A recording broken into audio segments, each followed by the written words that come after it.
নবীকে যে লালন পালন করছেন, আস্তে আস্তে আমার নবী বড় হতে লাগলেন মা হালিমার বাড়িতে। 1 মাস 2 মাস 3 মাস 4 মাস 1 বছর 1.5 বছর, আমার নবীর বয়স যখন 1.5 বছর। একদিন রাত্রিবেলা শুয়ে আছেন দুধ ভাই মাসুদের সঙ্গে। তো আমার নবী জিজ্ঞেস করছেন, ভাই তুমি প্রত্যেকদিন রাত্রিবেলা আমার কাছে থাকো আর সকাল হলে তোমাকে দেখা যায় না, কোথায় যাও? বললো, ভাই আমরা গরিব মানুষ, সকাল হলে ভাই আমাদেরকে মাঠে বকরি নিয়ে যেতে হয়। তো আমার নবী বলছেন, ভাই তোমরা তো যাচ্ছ, সময়টা পার হচ্ছে, আমাকে সাথে নিয়ে যাবে না? আমরাও যাব, আর আমরাও না হলে আমিও গিয়ে বকরি চড়াবো তোমাদের সঙ্গে। তো মাসুদ বলছে, তোমার মাথা খারাপ, আমার মা তোমাকে জিন্দেগিতে ওই ময়দানে পাঠাবেন না। তো আমার নবী বলছে, ভাই এক কাজ করো না, তুমি একবার আমার মাকে রাজি করো, যদি আমার মা পাঠাই তবে আমি যাব। ঠিক আছে, যখন তুমি বলছো তো মার কাছে ছুটি নেব। শুনেন ভাই, চুপচাপ বসেন, কেউ চালা করেন না, বসেন। তো মাসুদ আর কয়েকটা পাড়ার ছেলে মা হালিমার কাছে গিয়ে হাজির হয়ে গেল। কেন? গিয়ে কি বলছে? বলছেন, মা গো আমার তো তোমায় মোহাম্মদ আজকে বড় হয়েছে মা, যদি আমাদের পারমিশন দিয়ে দাও তবে আমার দুটো ভাইকে আমরা ময়দানে নিয়ে যাব মা। সুবহানাল্লাহ। তো মা হালিমা বলছে, তোদের মাথা খারাপ, এটা আমার সন্তান নয়, এটা হচ্ছে কার সন্তান? মা আমেনার সন্তান। যদি সন্তানকে ময়দানে কিছু হয়, আমেনাকে মুখ দেখাতে পারবো না, দায়িত্ব আছে আমার, আমি তোমাদের সঙ্গে পাঠাবো না। তো বাচ্চা ছেলেগুলো, অনেকগুলা ছেলে মাসুদের সঙ্গে ভোট দিচ্ছে আর বলছেন, মা ভাই একবার পাঠিয়ে দেখেন, আমরা কথা দিলাম জঙ্গলে কিছু ক্ষতি হতে দেব না। মা হালিমা পাঠাবে না আর বাচ্চা ছেলেগুলা জিদখানা ছাড়ে না। কবি লিখেছে, তোর মুস্তাফাকে দে না মা গো সঙ্গে নিয়ে যাই, তোর মুস্তাফাকে দে না মা গো সঙ্গে নিয়ে যাই। ওই বাচ্চা ছেলেগুলা বলছেন মা হালিমাকে, তোর মুস্তাফাকে দে না মা গো সঙ্গে নিয়ে যাই, মদের সাথে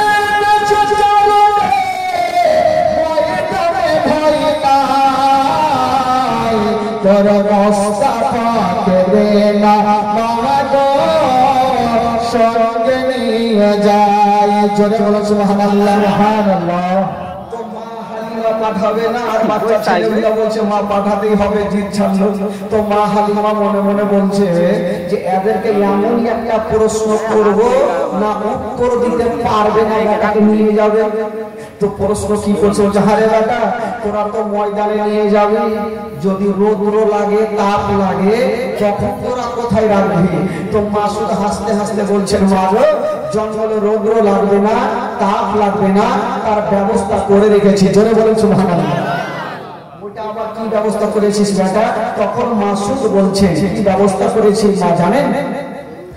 বাবলা গাছের ছায়ায় নিয়ে বসবো সবাই ঘিরে, আরে খোড়া পাতার কাছ বানাইয়া মা পড়িয়ে হবে হাসি। বাবলা গাছের কাজ বানাবো, ভাইয়ের মাথায় পড়িয়ে দেবো, রৌদ্র লাগবে না। কবি লিখেছে, বাবলা গাছের ছায়ায় নিয়ে বসবো সবাই ঘিরে, আরে খোড়া পাতার কাছ বানাইয়া মা পড়িয়ে হবে বসিরে, আরে হাজির রবে হামেশা তার খিদমতে সবার, তোর মুস্তাফাকে দে না মা গো সঙ্গে নিয়ে যাই, তোর মুস্তাফাকে দে না মা গো সঙ্গে নিয়ে যাই। তো উত্তর হয়ে গেল। মা হালিমা বলছে বেটা তো উত্তর দিয়েই দিল। এমন একটা প্রশ্ন করব এরা জিন্দেগিতে দিতে পারবেন না। বলছে হারে বেটা তোরা তো ময়দানে নিয়ে যাবি, বাবলা গাছের ছায়াতে রাখবি, রৌদ্র লাগবে না, সেটা তো বুঝলাম, কিন্তু পেট তো আছে, যদি ক্ষুধা পাই তখন কি খাওয়াবি? মা হালিমার মনে ধারণা জঙ্গলে তো খাবার পাবে না আর বেটাকে নিয়েও যাবে না, তো বলছে তোরা কি খাওয়াবি? তখন মাসুদ হাসতে হাসতে বলছেন মা গো ক্ষুধা লাগবে না, পিপাসিত লাগবে না, ওইটা ওই জঙ্গলের ব্যবস্থা করে রেখেছি। জোরে বলছে মহারাজ ওইটা আবার কি করলি রে বেটা? তখন মাসুদ বলছে কি করেছি মা জানেন? খেতে দেব খেজুর মেথি খোদা যদি পায়, আরে তোমার তোর পাতার ঠোঙায় দেব কি পাশা। খেজুর মেথি আর দুবার দুধ আমার ভাইকে দেব, কখনো ক্ষুধা পিপাসিত লাগবে না। কবি লিখেছেন খেতে দেব খেজুর মেথি খোদা যদি পায়, আরে তোমার তোর পাতার ঠোঙায় দেব কে পাশায়, তোমার তোর পাতার ঠোঙায় দেব কে পাশায়। আরে হাজির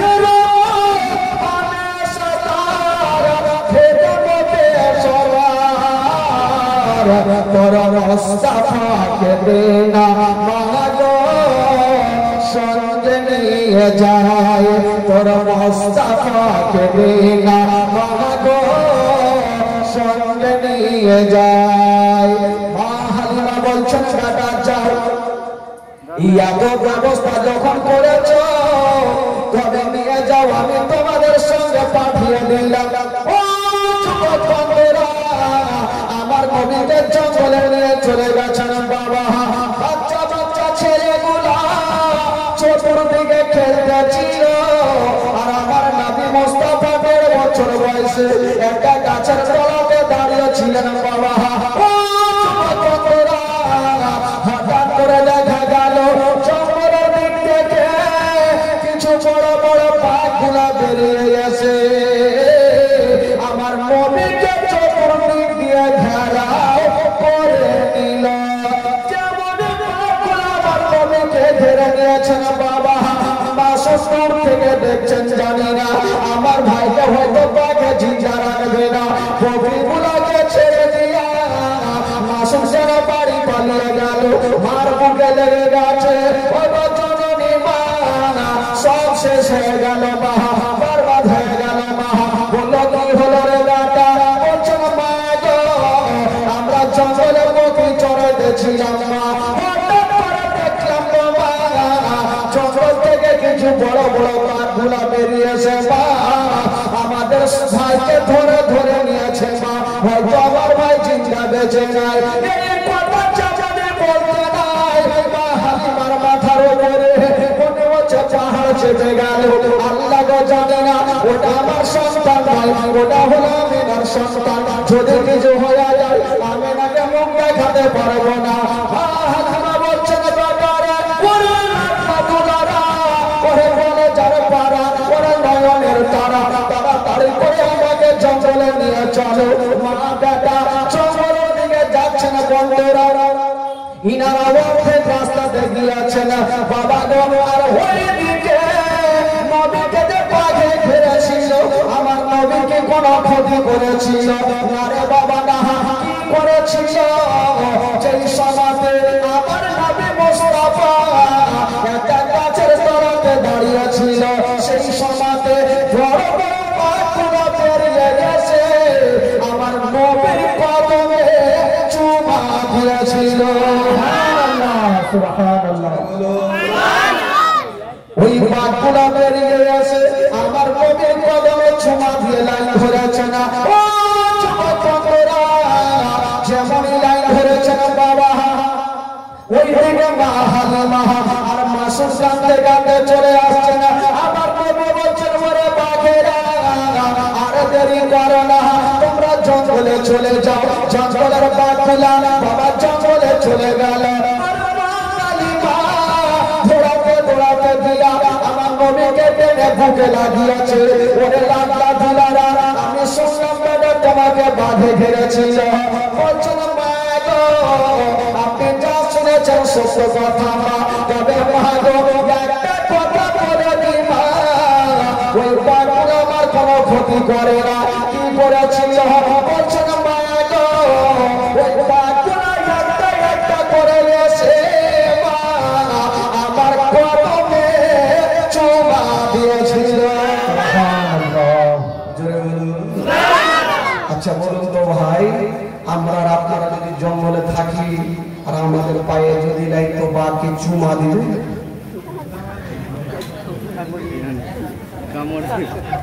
হাড্ডি তো মানে মাংস তো খাইবে, তার সাথে হাড্ডিও চিবিয়ে খেবে। কেউ যদি শুধু চিন্তা করেন যদি বাথরুম করেন আর পিছন থেকে যদি বাঘ দেখেলেন তো লুঙ্গি ঠিক থাকবে, কুণ্ঠে থাকবে দেখার নাই, লোটা লাদনা যেতে পড়লো গরু ভাঙি ভাগা। তো নবীকে আমার নবীর কদমে যখন বাঘ চুমা দিয়েছে তো মা হালিমা মাথায় হাত দিয়েছে। বাপের কালে শুনিনি একটা লোকের কি বলে মানুষের এতে কদমে চুমা দিবে না। কি আল্লাহ দিয়েছে সন্তান জানি না, আমার সন্তানকে মনে হয় কোনো জিন ভূতে ধরেছে। এই বাবা মা হালিমা বলছে আর জিন দেখে আমি পাঠাবো না, একবার বাঘে ছেড়েছে দ্বিতীয়বার ছাড়বে না। তো নবীকে পাঠাই না, যখন আস্তে আস্তে আমার নবীর বয়স হয়ে গেল 2 বছর। বলুন সুবহানাল্লাহ। কয় বছর হলো? তো 2 বছর যখন বয়স, তো নবী তো আর জঙ্গলে যায় না। ওইদিকে বারগুলাই একটা মিটিং বসিয়েছে। হারে নবীকে 6 মাস হয়ে গেল দেখা, আর তো জঙ্গলে আসেন আর দেখাও হয় না, তো কি করা যাবে? তো মিটিং হচ্ছে, একটা কাজ করো, আমরা হাড় মারিয়ে যাব, হালিমার বাড়ি ঢুকবো, নবীকে দেখবো, জিয়ারত করবো, চলে আসবো। ডিসিশন তো হয়ে গেল। এই বাবা এক দল বাঘ কিন্তু হাড় মারিয়ে চলে যাচ্ছে। তো বাঘের যে সর্দার ওই বলছে তোরা কোথায় যাবি? বলে আমরা তো যাবো নবীকে দেখতে। বলে তোরা যাবি যা, একটাও বাইচা আসবি না। কার নাক বোচা হবে, কার দাঁত ভাঙবে, কার মুখ ভাঙবে, কার ঠোঁট টেঁড়া ভাঙবে। বলে কেন? বলে তোদের ধারণা করা নদীকে দেখবি, কিন্তু পাড়ার লাঠি লাগলা পিঠে পড়বে, পিঠেই না পড়বে, কার নাকে পড়বে, কার মুখে পড়বে, টেঁড়া হয়ে যাবে। তো বাঘগুলা বললো ঠিকই তো কথা, তাহলে কি করবো? তো বাঘের সরকার বলছে শোন, একটাই উপায় আছে নবীকে দেখা। বলে কি উপায়? বলে কালকে যখন মা হালিমার বেটা বেটি বকরি নিয়ে যখন ময়দানে আসবে, তো তোরা সমস্ত বড় বড় বকরি গুলাকে ধরে নিবি। আর ওই বকরি ছুটাতে সাধারণ লোক আসবে না, যদি আসে তবে শেষ জামানার নবী আসবে। জোরে বলুন সরকারকে এমনি বানানো হয় নাকি? দেখে শুনে সরকার বানানো হয়। আজকাল তো সমাজে সরকার খুব ভালো থাকে না, কারণ জানে এক জায়গাতে একটা গ্রামে সবাই মোটা বুঝে, কেউ ভালো ছিল না ভাই। একটা লোক আতর বেচতে গেছে, আতর বুঝলেন, আতর বেচতে গিয়ে ও রাস্তার ধারে দাঁড়িয়ে আছে, কিছু ছোট্ট ছোট্ট বাচ্চারা খেলাধুলা করছে। আতরওয়ালা ভাবলো এখানে যদি দাঁড়ায় তো খুশবু যাবে, সেন যাবে, তো বাচ্চাগুলো এসে কিনে দিলে আমার আতর বিক্রি হবে। এই বাচ্চাগুলো তো সেন পেয়েছে, দৌড়িয়ে চলে গেছে, চাচা চাচা তাড়াতাড়ি দেন দেখি। লোকটার ধারণা যে একটু হাতে লাগাবো, সুই হ্যাঁ দেখবে আতর সেন পেলে তো কিনে নেবে। কি পাগলা হাতে লাগাইছে, সুই হ্যাঁ না দেখে চাইটা খাইয়া গেছে। ই ভাবছে মোটা বুঝে গেলাম ভাই, তো আতর খেয়ে শেষ করে দিবে। লাখ লাখ শুনতে শুনতে ভাগার চেষ্টা করছে। হঠাৎ করে গ্রামের সরকার কিন্তু চলে আসছে। তো ভাবলো যে সরকারকে বলবার বাচ্চাগুলোকে মায়ের খাওয়াবো। বলো সরকার সাহেব এখানে আসেন তো, আপনাদের এলাকার বাচ্চা কাচ্চাকে কি মানুষ করেছে? বলো কি হলো? আরে আতর দিলাম, তোমার সুইহা না দেখে চাইটা দেখছে। তো সরকার দুটা বাচ্চাকে চাইটা দু গালে দু চড় দিয়ে বলছে এই পাগলা, এগুলা চাইটা খাইতে হয় না, এগুলা ভাত দিয়ে খাইতে হয়। ওয়াল থেকে ওয়াল সরকার সব জায়গাতে পাগলা থাকে না। ও সরকার কি বললো? বাঘের সরকার যে মা হালিমার বেটা বেটি যখন বকরি নিয়ে আসবে তোরা ধরে ফেলবি, আর ওই বকরি ছুটাতে সাধারণ লোক আসবে না, যদি আসে তবে নবী আসবে, আর তোরা নিয়ে অন্তর ভরে নবীর জিয়ারত করবি। ঠিক আছে তাহলে ভেড়াদার বন্ধুবর বাবা যে আমার সোনার মা। তারপরের দিন ওই মা হালিমার বেটা মাসুমকে নিয়ে জঙ্গলে এসেছেন বাবা। যেমন জঙ্গলে আসতে না বাঘের সরকার বলছে বলে বাঘেরা ওই যে তাড়াতাড়ি করে যা, মা হালিমার বকরি চলে এসেছে।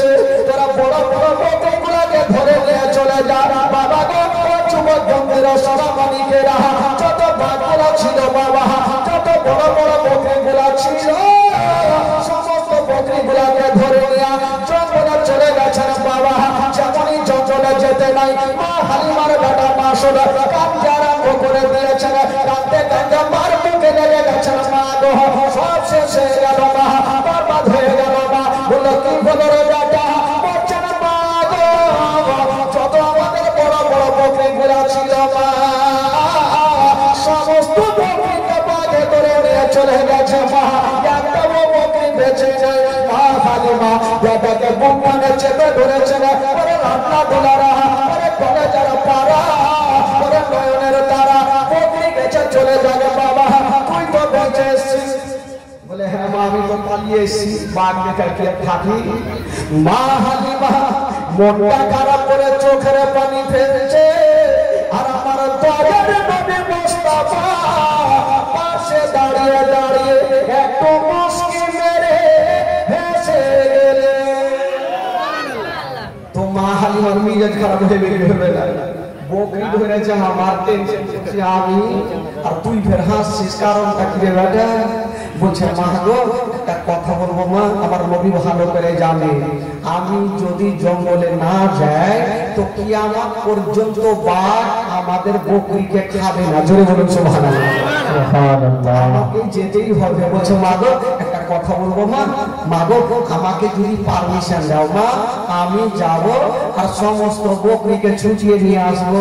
মা হালিমা বলছে তো মাথা খারাপ, একবার বাঘে ছেড়েছে, দ্বিতীয়বার ছাড়বে না, তোকে ভুল করেও পাঠাবো না। মা হালিমা পাঠাবে না, আর আমার নবী জিদখানা ছাড়ে না। বলছে মা গো, কথা দিলাম আমার বাঘে কিছু ক্ষতি করবে না, একবার তো করেনি মা। বলছে বেটা একবার হয়তো ছেড়ে দিয়েছি, এবার ছাড়বে না রে বেটা। তো নবী বারবার যখন বলছে তো মা হালিমা বলছে দেখ বেটা, শোন একটা কথা, শোন, তুই যাবি যা, তবে দূর থেকে দেখবি যদি বাঘ চলে আসে তুই ভাই আসা, বকরি দরকার নেই। আমার নবী যাচ্ছে আর পিছন থেকে একটা কথা বলছে, বলছেন মা গো আমি চললাম মা, যতক্ষণ পর্যন্ত বকরি নেব না আমি বাড়ি ফিরে আসব না। আচ্ছা বলুন তো ভাই, আমার নবী যাচ্ছেন বকরি আনতে, আমার নবী বকরি আনতে পারবে কি পারবে না? একটু জোরে বলে। আমার নবী সব পারবে। বাবা গো, আমার নবী যাচ্ছেন, মা হালিমা বলছে দেখ দেখ একটু সাবধানে যাস, আমার মন কেমন কেমন করছে। আমার নবী যাচ্ছেন বাবা ময়দানে, আর কবি লিখেছেন বাবা,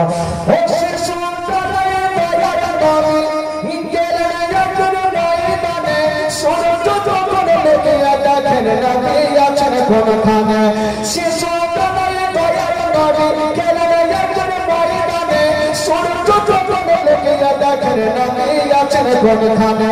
সামনে দুটি হাত, সামনে দুটি হাত রহমতের সাকিনা, সামনে দুটি হাত রহমতের সাকিনা, দুনিয়ার বাদশা সেজে তাজদারে মদিনা। তাই হালিমা তোমার কোলে কে এসেছে দেখো না, ওই মেরে দেখো না, কাছে গিয়ে দেখো না, তারা হয়ে দেখো না, খুশবু সঙ্গে দেখো না, দুনিয়ার বাদশা সেজে তাজদারে মদিনা। জোরে বল সুবহানাল্লাহ। সুবহানাল্লাহ। ছায়া করে মোর নবীর মাথাতে, সর্প এসে হাওয়া করে মোর নবীর গায়েতে, ছায়া করে মোর নবীর মাথাতে, সর্প এসে হাওয়া করে মোর নবীর গায়েতে। সামনে দুটি হাত, সামনে দুটি হাত রহমতের সাকিনা, সামনে দুটি হাত রহমতের সাকিনা, দুনিয়ার বাদশা সেজে তাজদারে মদিনা। তাই হালিমা তোমার কোলে কে এসেছে দেখো না, ঘুরে করে দেখো না, কাছে গিয়ে দেখো না, তারা হয়ে দেখো না, খুশবু সঙ্গে দেখো না, দুনিয়ার বাদশা সেজে তাজদারে মদিনা। জোরে বলুন সুবহানাল্লাহ। আচ্ছা আমার নবী বকরি আনতে পারবে কি পারবে না? আমার নবী তো যাচ্ছেন, আর মা হালিমা বারবার করে বলছে বেটা রে একটু সাবধানে যাবে বেটা, আমার মন ভালো করছে না, যদি তো কিছু হয়ে যায় আমি নাকি উত্তর দিতে পারবো না। আমার নবী বলছে মা চিন্তা করবেন, আমি চললাম মা, তবে বকরি যতক্ষণ নেব না এই মুস্তাফা বাড়ি ফিরবে না। জোরে বলে বেরাদার বন্ধুগণ, বাবাজি আমার শোনো মা, আমার নবী মুস্তাফা যেমনই জঙ্গলে পৌঁছে গিয়েছেন বাবা, যেমনই জঙ্গলে যাওয়া ওই বাঘের সরদার বলল ওরে বাঘেরা, ওই জায়গায় দয়ার নবী মুস্তাফা চলে এসেছে, মা আমিনার কলেজা টুকরা চলে এসেছে, আব্দুল্লাহর ভয়ঙ্করা চলে এসেছে, আব্দুল মুত্তালিবের পোতা চলে এসেছে। তোরা তাড়াতাড়ি করে যা, আর নবীর মন্তর বলে জিয়ারত করে নে বাবা গো যত জঙ্গলের বাঘগুলো ছিল সমস্ত বাঘগুলা ধরে দিয়ে গেল আর আমার নবীর কদমে চুমা দিয়ে দিল আমার নবী বলছে কদমে তো চুমা দিলে তো বকরি কই ওই বাঘগুলা বলছে নবী গো আমরা সারা রাত ধরে আপনাদের বকরি পাহারা দিয়েছি এখন পর্যন্ত এক একটা রূপ ক্ষতি করি নাই আমার নবী বলছে ওরে বাঘেরা তোরা সমস্ত বকরিকে নিয়ে চলে যায় বাবা গো যুবক বন্ধুরা যত বকরিগুলা ছিল সমস্ত বকরিগুলা নিয়ে গেছে আমার নবীর সামনে লাইন লাগিয়ে দিল আমরা ভুল করে ফেলেছি এছাড়া আমাদের উপায় ছিল না ইয়া রাসূলুল্লাহ আমাদের খাবার ইচ্ছা ছিল না আমাদের ইচ্ছা ছিল আপনার সঙ্গে দেখা করা আমাদের খাবার ইচ্ছা ছিল না শুধু আপনার সঙ্গে দেখা করার কারণে বকরি ধরেছিলাম তো কি বলে আমার নবী বলল ঠিক আছে তোমাদের হয়ে গেছে বা তোমরা চলে যাও জঙ্গলে বাঘগুলা তো জঙ্গলে চলে গেল আর আমার নবী বকরিগুলাকে নিয়ে মা হালিমার সামনে হাজির মা হালিমা মাথায় হাত দিয়েছে হায় আল্লাহ কোন সন্তান আমাকে দিয়েছো যে এই বাঘ পর্যন্ত ছেড়ে দিল আর জায়গাকে ছাড়লো ঠিক আছে বকরি পর্যন্ত ছেড়ে দিল যাকে আর কি বলে আস্তে আস্তে নবীর বয়স যখন হলো আচ্ছা বলুন তো ভাই আমার নবী যার কাছে থাকবে তার লাভ হবে না লস হবে একটু জোরে বলতে হবে লস জিন্দেগিতে হবে না মা হালিমা যখন বড় লোক হতে লাগলো তো কিছু আশেপাশের মা বোনেরা নাম চালু করলো যাহারে যেদিন থেকে সন্তানটা হালিমার বাড়িতে এসেছে হালিমা তো বড় লোক হতে লাগলো আর প্রত্যেকদিন হালিমার বকরি নিয়ে যায় আর আমাদেরও নিয়ে যায় তো সন্ধ্যার সময় মা হালিমার বকরি পেট ফুল হয়ে থাকে আর আমাদের বকরির হাত পেট কেন বুঝা যায় না কিছু তো নিজের বেটাগুলাকে বলছে এই বেটা শোন আমার বেটা যেখানে বকরি চড়াচ্ছে তোরা কি চড়াস না ওখানেই তো চড়াইছিস বলে হারে ওদের ফুল পেট তোদের হাফ পেট কেন এক কাজ কর কালকে যেখানে ওরা বকরি ছাড়বে তোরাও চড়াস তো ওখানে ঠিক আছে মা গেল তারপরের দিন আবার বকরি চড়িয়ে সন্ধ্যায় আসছে তো ওদের হাফ মা হালিমার বকরি ফুল এই বাবা কত নাম শুরু করলে সন্তানটার জন্য হচ্ছে একে যতক্ষণ ভাগাবো না ততক্ষণ হালিমার ছোট লোক হবে না এই সুযোগ তারা খুঁজে আছে ভাই আর ওইদিকে মা আমেনা বলছেন শ্বশুর আব্বাকে আব্বা আমার বেটা কেমন আছে একটু খবরটা তো নেওয়া হয়নি একটু খবরটা নেন যে হালিমা দেখভাল করছে কি করে না আব্দুল মুত্তালিব বেটা আব্বাসকে ডাকতেছে যা বেটা তোর ভাতিজার খবর নিয়ে আই আব্বাস হাতে একখানা তরবারি নিয়ে মা হালিমার গ্রামে পৌঁছে গেল একটা মেয়েকে জিজ্ঞাসা করছে হাগো এখানে হালিমার বাড়ি কোনটা এমন মেয়েকে জিজ্ঞাসা করেছে ওটাই হলো মাইমুনা পুতনি খালাকে রাগিও না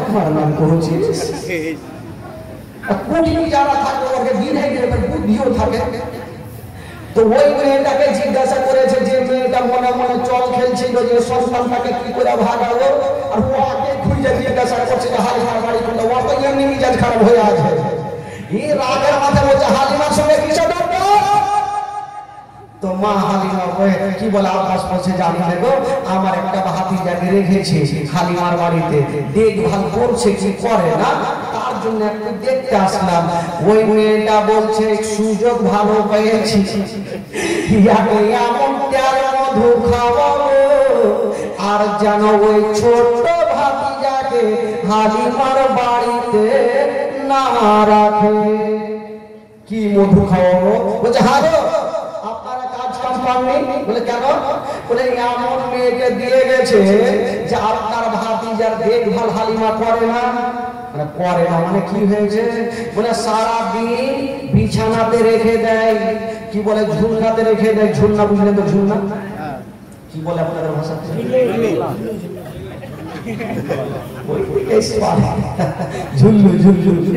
ঝুলনাতে রেখে দেয় আর সারাদিন ময়দানে বকরি চড়াই হালিমা আবার সন্ধ্যার সময় আসে আপনার ভাতিজার ঝুলনা কিন্তু হিলে না আব্বাসের চোখ কিন্তু লাল হয়ে গেছে যদি এই ব্যাপার হয় হালিমার মাথা না কাটলে আমি গাড়ি যাবো তো নিজের চোখে তো দেখতে হবে, পরের কথা শুনে পড়তে হবে না।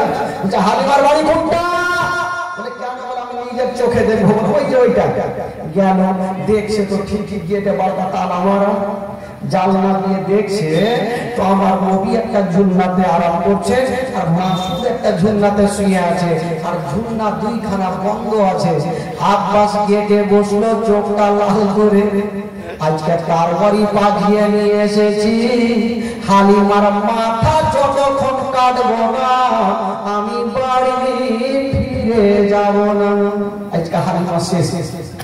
এই বাবা সকাল থেকে নিয়ে বসে আছে, খুলছে আস্তে আস্তে। বাবা এই করতে করতে সন্ধ্যা হয়ে গেল, সূর্য ডুবতে যাবে তার আগে মা হালিমাকে দেখছে বকুল নিয়ে দুল দুল দুল দুল করে বাড়ি ফিরছে। আব্বাসকে দেখে মা হালিমা চমকে গেল, ভাইজান কি খবর? বলছে হালিমা আজকে ঠিক ঠিক জবাব দেবে, যদি উল্টা পাল্টা হলো তার বাড়ি আমি চলে যাবে। বলে কি হয়েছে ভাইজান, কি বলে? আপনি আসলে কি ব্যাপার? কখন আসলে? আমি সকাল থেকে বসে আছি এখানে, তোর মাথা কাটার লেগে। বললাম কি হয়েছে, ব্যাপারটা কি? বলছে আচ্ছা বলো। আমার ভাতিজাকে তোমাকে কিসের জন্য দিয়েছি? বলে আদর যত্ন করতে, দুগ্ধ পান করাতে।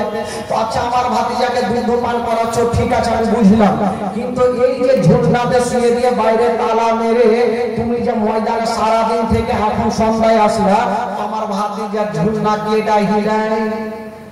মা হালিমা বলছেন ভাইয়া তবে একটা কথা শুনেলেন, আমি সকাল বেলা যখন হিলিয়া যাই আর বিকাল বেলা এসে দেখি আপনার ভাতিজার ঝুলনা হিলতে থাকে। আব্বাস বলছে আগে আপনি মাদার করে দেবো নাকি? মানে ও তো নিজের চোখে দেখতে আমি বলছি হিলতে থাকে। হালিমা দরওয়াজা আর দেখা কোথায় ঝুলনা হিলছে। মা হালিমা মনে মনে বলছে বাবা তালা চাবিতে দিয়েছে, তালাতে ভরে দিয়েছে, যেমনই ঘোরাতে যাবে হালিমা বলছেন আল্লাহ আজকে যদি ঝুলনা না গিলে তবে আমার জীবন খানা বাজবে না। আল্লাহ গো তুমি প্রত্যেকদিন ঝুলনা খানা গিলিয়া দাও, আজকে ঝুলনা খানা গিলিয়া দাও। হালিমা মনে মনে দোয়া করেছেন আল্লাহ যেন ঝুলনা হিলে না হয়, আজকে জান নেই, আজকে চিকনা হয়ে তার বাড়ি চকচক করছে। তো মা হালিমা তালাতে চাবিটা ঘুরে ঘুরিয়ে দিয়েছে, পাল্লাটা সরাতে যাবে। বাবা গো যার দুনিয়াতে কেউ নাই তার কাছে মহান আল্লাহ, জোরে বলুন সুবহানাল্লাহ। যেমনই বাবা গো পাল্লাটা সরাতে যাবে, ও যুবক বন্ধুরা, ও দর্শক মানিকেরা, যেমনই পাল্লাটা সরাতে যাবেন বাবা আমার মহান আল্লাহর অর্ডার হয়ে গেল। আল্লাহ বলে জিবরিল দেরি করো না, তাড়াতাড়ি করে চলে যাও। আল্লাহ গো কোথায় যাব? বললো যাও ওই মা হালিমার বাড়িতে আমার নবী মুস্তাফা আরাম করেছেন, যে ঝুলনাতে আরাম করেছেন ওই ঝুলনাখানা তুমি হিলিয়া দাও। জিবরাইল বলছেন আল্লাহ গো আমি কত গতি বেগে যাব, আমি কত জোরে যাব?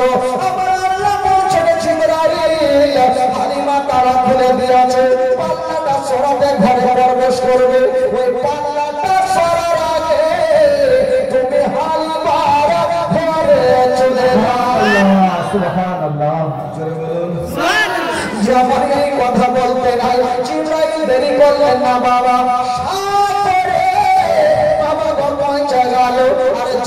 যেতে নাই আমার নবী যে ঝুলনা খানাতে শুয়েছিলেন বাবা ওই ঝুলনা খানায় হিলিয়ে দিলেন। আর যেমন হিলিয়ে দিয়েছেন বন্ধুরা, জিবরাইল চলে যাচ্ছে না, আমার নবী বলছেন জিবরাইল একটু দাঁড়িয়ে যা। নবী বলছেন জিবরাইল দাঁড়াও। জিবরাইল থমকে দাঁড়িয়ে গেল। আমার নবী বয়স হচ্ছে 2 বছর, দাঁড়িয়ে গেল। তো জিবরাইল বলছে জিবরাইল তুমি এটা ভালো করলে। বলে কেন? ঝুলনা হিলিয়ে কত উপকার করলাম, না হলে হালিমার জান বাঁচত না। বলে না এটা তুমি ভালো করলাম আমার ঝুলনা হিলিয়ে। বলে কেন? বলে তুমি আমার ঝুলনা হিলিয়ে দিলে ঠিক আছে, আমার ভাইয়ের ঝুলনা কেটে হিলাইবে, এটাও হিলাও। তো জিবরাইল বলছে ফেসে গেলাম, বলছে নবী গো আল্লাহর হুকুমে তো আপনারই হিলার অর্ডার আছে, ওইটা তো হিলার অর্ডার নাই। বলছেন না, এখন যদি এটা না হিলাও, এখন মা আসবে, এসে দেখবে একটা ভাগ একটা বেটার ঝুলনা হিলছে, একটা হিলে না, তো মা কষ্ট পাবে না, আর মার মনে কষ্ট দিতে নাই। এই জন্য কবি লিখেছেন মা দিনে বাঁধো ভোটায়ে, মা দিনে বাঁধো ভোটায়ে, এই জগৎ করিয়া ভেবে দেখো কি করছো এই মায়ের লাগিয়া, ভেবে দেখো কি করছো এই মায়ের লাগিয়া। মা বিনে বাঁধো ভোটায়ে, মা বিনে বাঁধো ভোটায়ে, এই জগৎ করিয়া ভেবে দেখো কি করছো এই মায়ের লাগিয়া, ভেবে দেখো কি করছো এই মায়ের লাগিয়া। ও সন্তান যদি করে আসে, আর মায়ের মনে আগুন জ্বলায়, নিভে না রে পানি দিলে, নিভে না রে পানি দিলে, নিভে না রে পানি দিলে, আরো ওঠা চলিয়া, ভেবে দেখো কি করছো এই মায়ের লাগিয়া, ভেবে দেখো কি করছো এই মায়ের লাগিয়া। এখন জিবরাইল ফেরেশতা বলল ফেসে গেলাম, এখন যদি এই ঝুলনা না হিলাই তবে নবী নারাজ হবে, আর নবী যদি নারাজ হয় আমার আল্লাহ নারাজ হবে, আর আল্লাহ যদি নারাজ হয় তাহলে জান্নাত পাওয়া যাবে না। কি করব, হিলাইতে হবে। বেচারা ওটাও ঝুলনা হিলিয়ে দিয়েছে, দুইখানা ঝুলনা হাওয়ার গতিতে ঝুলছে। হালিমা বা পাল্লাটা সরিয়ে পর্দাটা সরার আগে বলছে ভাইয়া আমি আগে যেমন আগে আপনি চলেন। বলে কেন? এখন যাবো, ঝুলনা যদি হিলে আপনি বলবেন যে হালিমা আগে গিয়ে হিলিয়ে দিয়েছে, আমি আগে যেমন আপনি চলেন। আব্বাস বলছে আমার যাওয়া দরকার নাই, কারণ আমি আগে দেখে নিয়েছি যে ঝুলনা বন্ধ আছে, এখন তালা তুমি খুললে, গেট বন্ধ, সব বন্ধ, কেটা হিলেবে এখন বন্ধ আছে, তো আমি যাবো না, তুমি যাও। যেমনই বেরাদার বন্ধুরা হালিমা আব্বাসকে নিয়ে পাল্লাটা সরিয়ে দেয়া, পর্দাটা সরিয়ে দিয়া, যেমনই করে দেখছেন বাবা আব্বাস, বাবা বড় বড় চোখ করে দেখছেন জবানটাকে, জানি না আব্বাস দেখছেন সকাল বেলাতে দেখছেন ঝুলনা বন্ধ ছিল, আর এখন যখন দেখছেন বন্ধুরা ওই বন্ধ দুইখানা ঝুলনা হাওয়ার গতিতে ঝুলতে আছে। হাওয়ার গতিতে ঝুলছে। আব্বাস চিন্তা ভাবনা করছে হালিমা ব্যাপারটা কিছু বুঝতে পারলাম না, দরওয়াজা বন্ধ, জানলা বন্ধ, লোক কোনটা দিয়ে হিলাই রেখে এটা। হালিমা বলছেন ভাইয়া সেটা কারণ আমিও জানতে পারিনি, তবে একটা কারণ আমি জানি, এই ছেলেটা সাধারণ ভাইয়া রসনা। প্রত্যেকদিন আমি সকাল বেলাতে রেখে যাই, আর সন্ধ্যার সময় এসে দেখি আপনার ভাতিজার ঝুলনা হিলতে থাকে। প্রত্যেকদিন আমি দেখি। আব্বাস দেখে দিল আমার নবী তো খুব ভালো আছে। আব্বাস দেখার পর কিন্তু চলে গেছে, আর ওই দিকে মাইমনে উঠনি, ও কিন্তু বড় বড় চোখ করে দেখছে যে আমার ওষুধ কাজে দিবে, আর ওষুধ আর কাজে দেয়।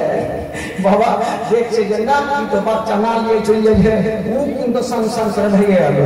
বাবা তো এইদিকে আব্বাসে একটা আগিয়ে গিয়েছে, আর হঠাৎ করে দাঁড়িয়ে গেল। কেন দাঁড়ালো? দেখছে ছোট ছোট বাচ্চাগুলা খেলাধুলা করছে, কে মেলার গাড়ি, কে পুতুলা, কে মোটর সাইকেল, এই খেলনাগুলো থাকে না, ওগুলা খেলাধুলা করছে। আব্বাস বিরাজ হালিমা তুমি যে সারাদিন ময়দানে থাকো আর আমার ভাতিজা যে বাড়িতে থাকে, তোমার ভাতিজার খেলনা কোথায়? আচ্ছা মা হালিমা তো তুমি চষবে বলছে যে আপনার ভাতিজা কি খেলে জানেন? বলছেন ভাইয়া বাবা একটা কথা শুনে নেন, আপনার ভাতিজার খেলাটা কোনো মেলাতে পাওয়া যাবে না, আপনার ভাতিজার খেলনা কোনো দোকানে পাওয়া যাবে না, আপনার ভাতিজার খেলনা কোনো জায়গাতে পাওয়া যাবে না। বললো কেন? কোনো চোখে যাবে না, আপনার ভাতিজার খেলনা মোটর সাইকেলে দরকার নাই,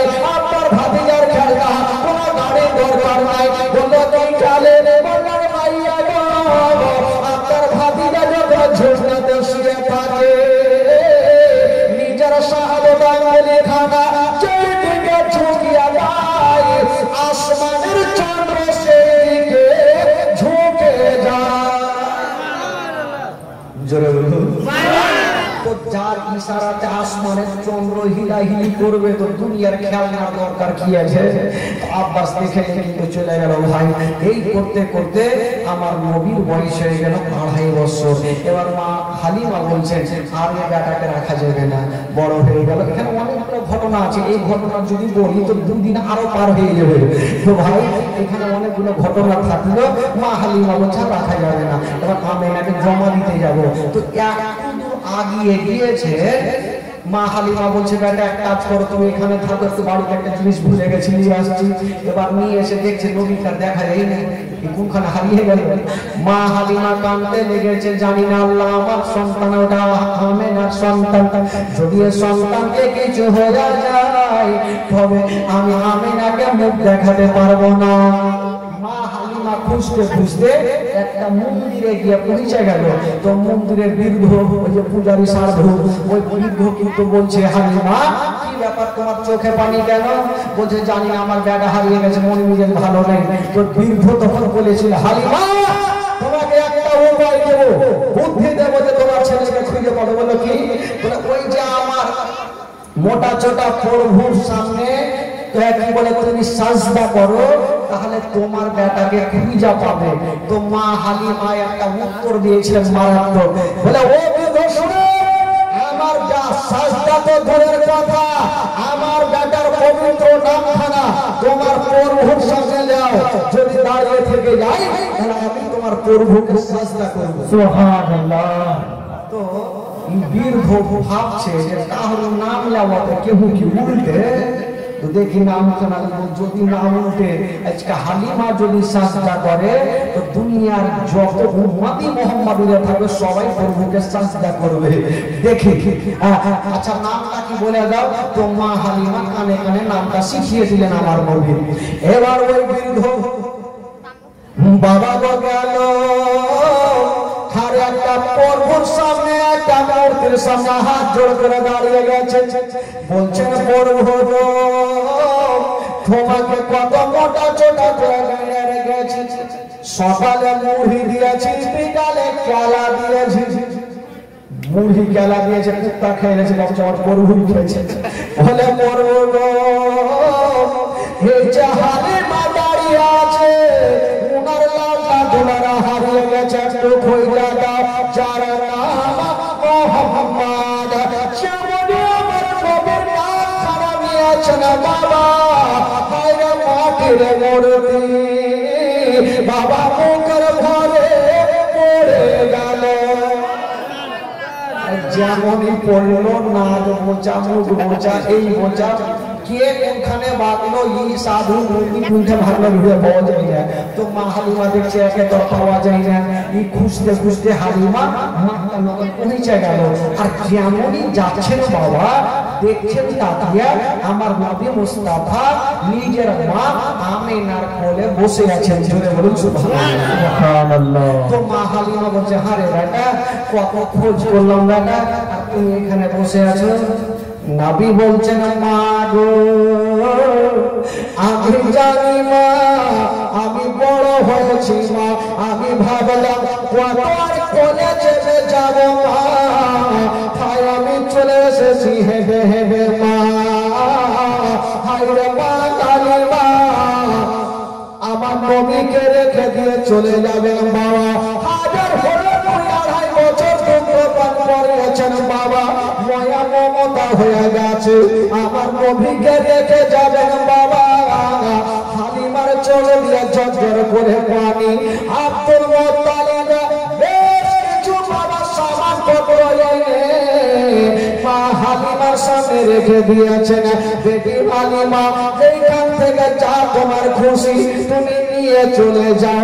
মা হালিমা বলেছিলেন আব্বা গো আমি যা পেয়েছি মানে পেয়েছি, আর আমার কোনো জিনিসের প্রয়োজন নাই বাবা গো।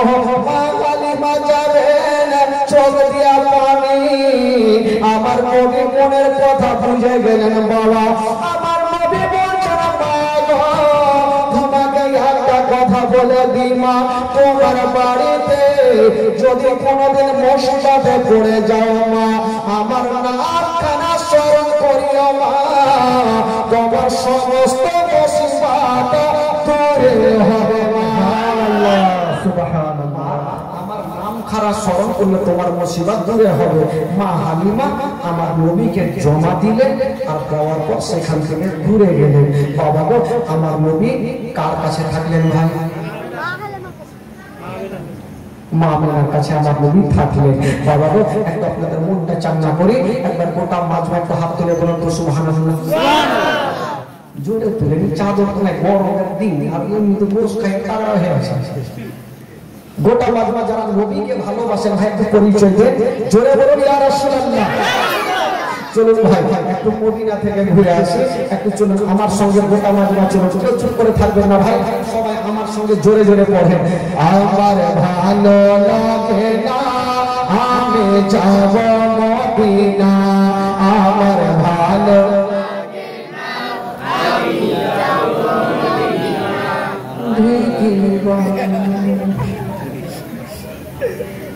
এত তোমরা লোক বসে আছে, এরকম আওয়াজ আসলে মনে হচ্ছে শুনতে গেছে। আরে মন তাজা করে ভাবেন যে কুরবানির মাংস এখন বাড়ি বাড়ি শেষই হয়, তো তাগড়া হওয়া দরকার আছে। বাড়ি হয়ে মানুষ একটু জোরে বলে, মন দিয়ে পড়ে আমার ভালো লাগে না আমি যাব মদিনা, আমার ভালো লাগে না আমি যাব মদিনা। এখনো বাদ গিয়ে হইল এইরকম বাদ গিয়ে হওয়া পিছনে যে চাচাগুলো আছে বয়োজ্যেষ্ঠ একেবারে যুবকেরা জোরে বলেন তো ভাই, একটু মন তাজা এমন জোরে বলে যাতে আশেপাশে শয়তান যদি থাকে তোমাদের ঘুম মেরে ভাই। একটু মন খুলে বলেন তো দেখি গোটা মাজমা বলুন আমার ভালো লাগে না আমি যাব মদিনা, আমার ভালো লাগে না আমি যাব মদিনা। 50% হয়ে না 50% এইভাবে বললে কি কাজ হবে ভাই? আর কি জোরে লাগে তাহলে জানবে আশেপাশের লোকজন জানবে মাইপিট লেগেছে। হ্যাঁ একটু জোরে লাগান তো দেখি আমার ভালো লাগে না আমি যাব মদিনা, আমার ভালো লাগে না আমি যাব মদিনা। মদিনাতে আছে কোন শান্তি পাবে না, আমার ভালো লাগে না আমি যাব মদিনা, আমার ভালো লাগে না আমি যাব মদিনা, আমার ভালো লাগে না আমি যাব মদিনা। মনে আছে যে আশা মনে হবে তোমার সঙ্গে দেখা, মনে আছে যে আশা মনে হবে তোমার সঙ্গে দেখা।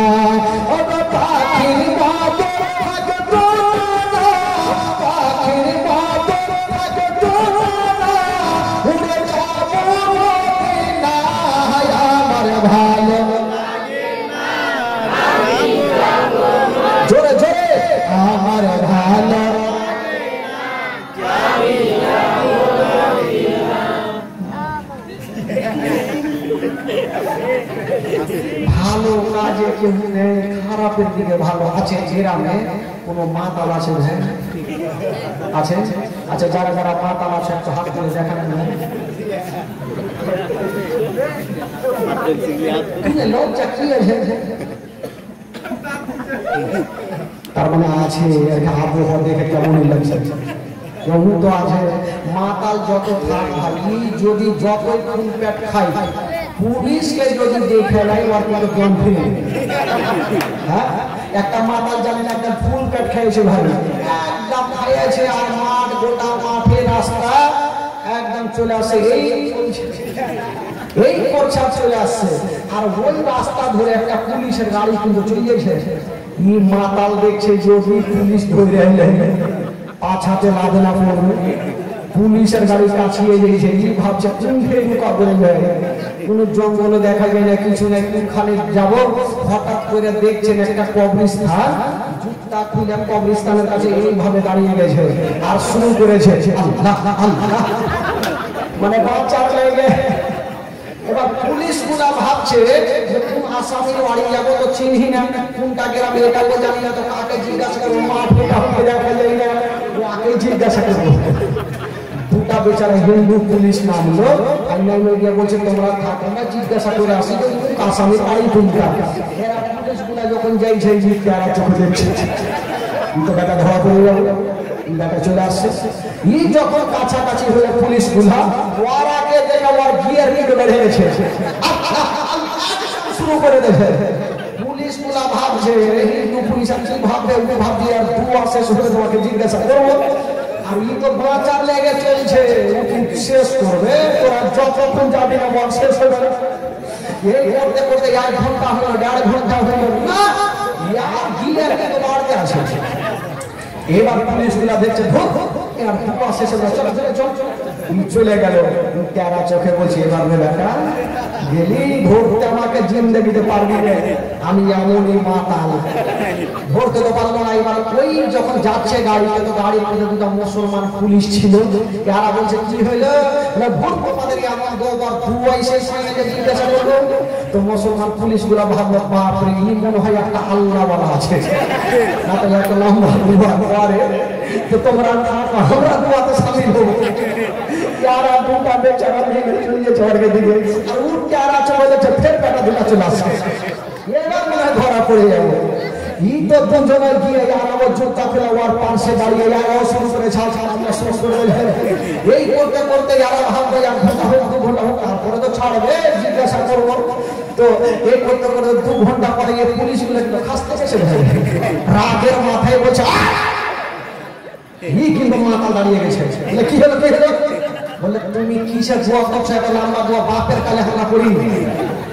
ই বলছে আমি 1 ঘন্টা করি 2 ঘন্টা করি, আমার বাপ আমার ব্যাপার, কি করবি কর না করবি যা। পুলিশ গুলা ভাবছে ঠিকই তো কথা, আমি মানা করার কি আছে, ও কিন্তু চলিয়েছে। তো ওকে জিজ্ঞাসা করছে তো কে মারা গেছে, যে আমার বাপ মারা গেছে, বাপ মারা গেছে। তো ওখানে কবর নাই, একটা ছোট্ট বাচ্চার কবর। বলছে আরে তোর যে বাপ মারা গেছে, ছোট্ট বাচ্চার কবরের কাছে যে কাঁদছিস, তারা চোখে দেখছে বাচ্চা ফেসে চট করে বলছে জানেন না আমার বাপ যখন এত বড় ছিল তখন মরে গেছিল। তো মাতাল থাকে, সব রকম মাতাল থাকে, মনে বাচ্চা হয়ে গেছে। একবার জোরে বলেন সুবহানাল্লাহ, আরো জোরে।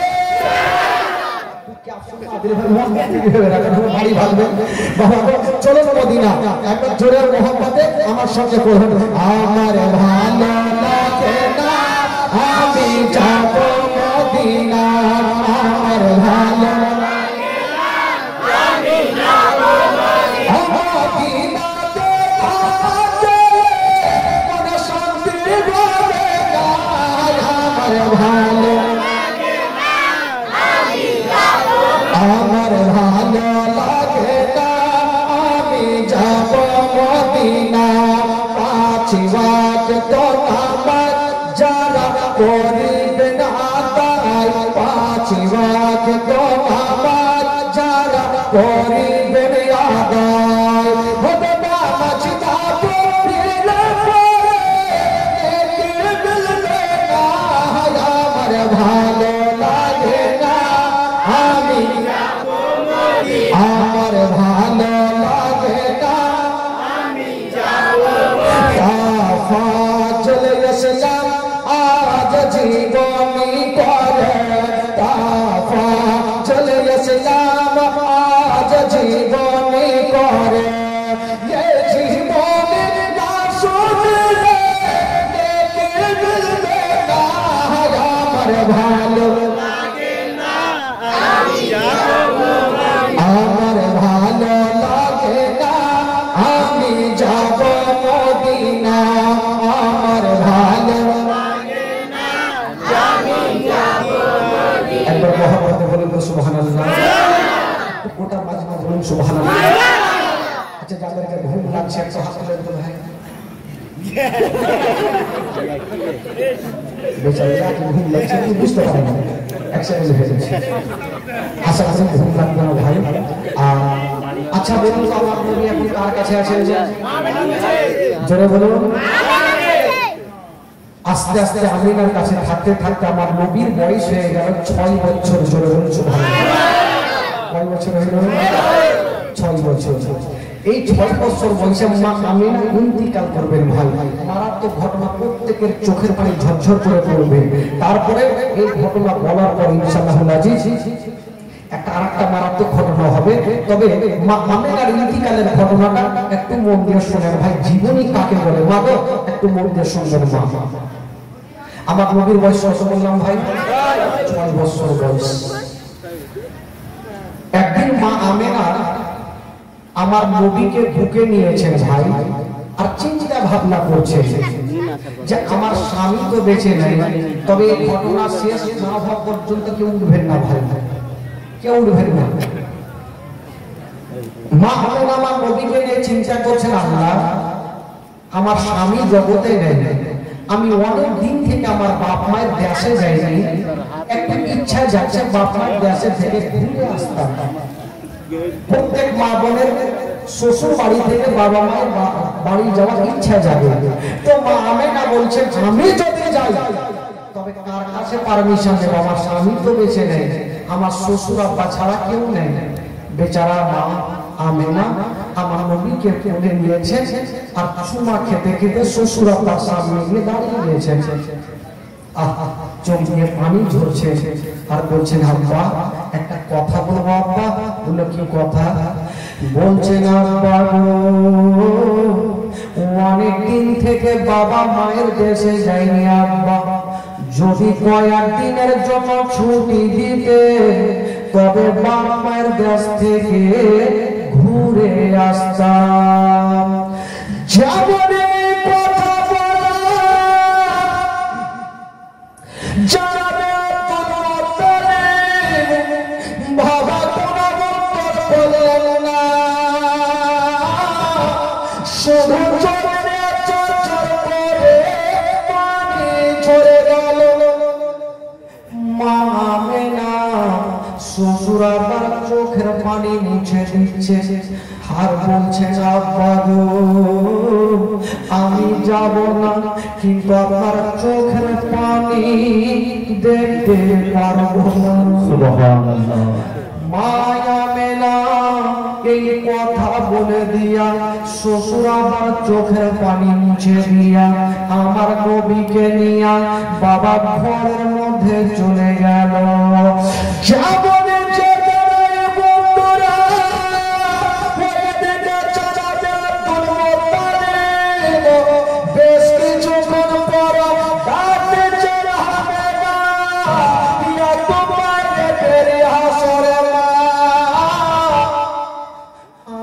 আমার নবীকে নিয়ে চলে আসলেন। আব্বা বলুন কেন ডাকছেন বলুন?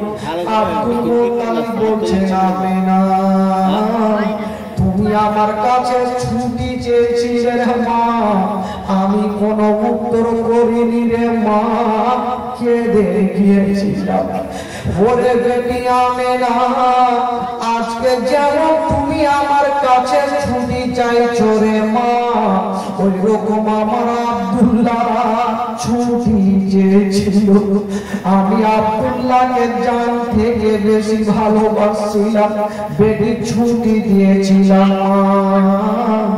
আমার বেটা আব্দুল্লাহ জীবিত ফিরে। ওরে বেটি আমিনা আমার আব্দুল্লাহ চলে যাওয়ার পরে আমি তোমাকে দেখে সব দুঃখ কষ্ট ভুলে গেছি। আমার আব্দুল্লাহর দয়া মায়া তোমার উপরে হয়ে গেছে মা, তোমাকে আমি বেটি বলে জানি, তোমাকে বৌমা কোনোদিন বলিনি। আমি জানি তুমি আমার বেটি, তবে বেটি আমিনা তুমি আজকে যেতে চাইছো মা, তাই আমার দিল গওয়াহি দিচ্ছে যদি তুমিও আব্দুল্লাহর মতো ফিরে না আসো আমার সারাটা জীবন অন্ধকার হয়ে যাবে। ওরে বেটি আমেনা আমি কাকে বেটি বলে ডাকবো হায় রে আমেনা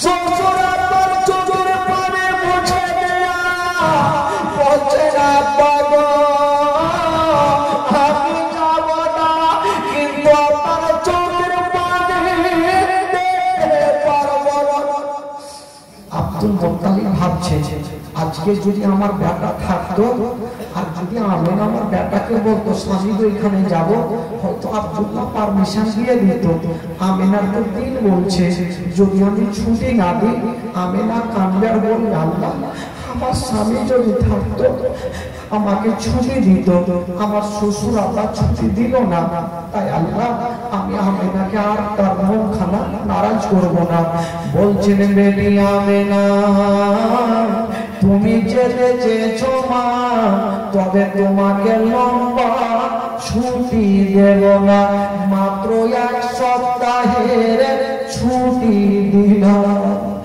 ওরে বেটি আমেনা তুমি যাচ্ছ যাও মা তবে একটা কথা মনে রাখিও তুমি এটা ভাবো না যে তোমার স্বামী নাই তো এসে কি করবে ওরে বেটি আমেনা যদি তুমি না সরে মা তোমার স্বামীর ঘরে বাতি কেটা জ্বালাবে আলো কেটা জ্বালাবে মায়া মেনা বলছে না বাবু আমি কথা দিলাম 1 সপ্তাহের মধ্যে আমি ঘুরে আসিব সুবহানাল্লাহ আমিনা বলছে আমি 1 সপ্তাহের মধ্যে চলে আসবো আব্দুল মুত্তালিব বলছেন জানি না হয়তো আমিনা এতদূর যাবে আমি একাই পাঠাবো না একটা মেয়েকে ডাকলেন যে মেয়েটার নাম হলো উম্মে আইমান উম্মে আইমানকে বলছেন যে কি আইমান এই যে আমিনাকে সাথে করে নিয়ে যায় রাস্তাতে কোনো যেন অসুবিধা না হয়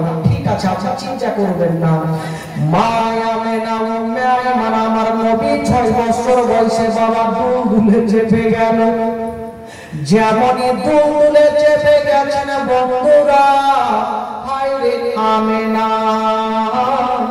মাটাকে সালাম করে দিয়া বাবা মদিনা রাস্তা ধরে নিল বেরাদার বন্ধুরা ওই যে আমিনা মাটা থেকে গেল গো আর মাটা নগর ফিরে আসবে না হায় রে আমিনা যেমনই দূর চলতে লেগেছে একটু দূর আগিয়ে গিয়েছেন বাবা মা আমিনা একবার সামনে দেখছেন আর একবার পিছনে ঘুরে দেখছেন একবার সামনে দেখছেন একবার পিছনে ঘুরে দেখছেন আমার নবী 6 বছর বয়সে বলছেন মা গো তুমি একবার সামনে একবার পিছনে কেন দেখছো মা আমিনা বলেছিলেন ওরে লাডলা দুলারা আমি কেন পিছনে দেখছি রে বেটা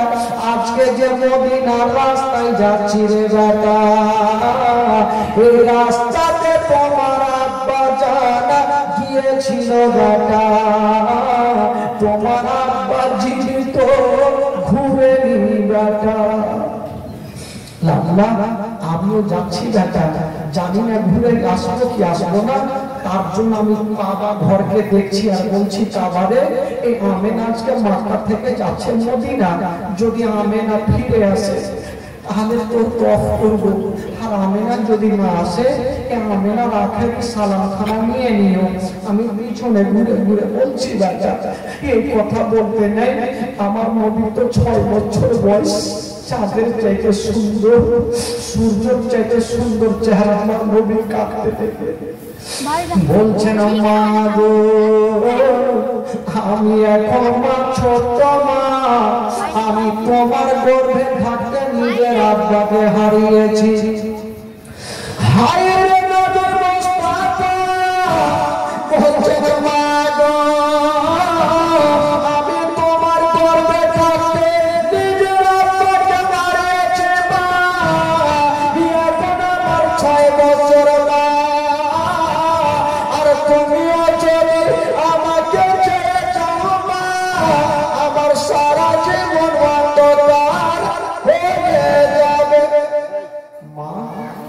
এখন 6 বছর মা, যদি তুমি ছেড়ে চলে যাও মা, আমি কার সাহারাতে থাকবো মা?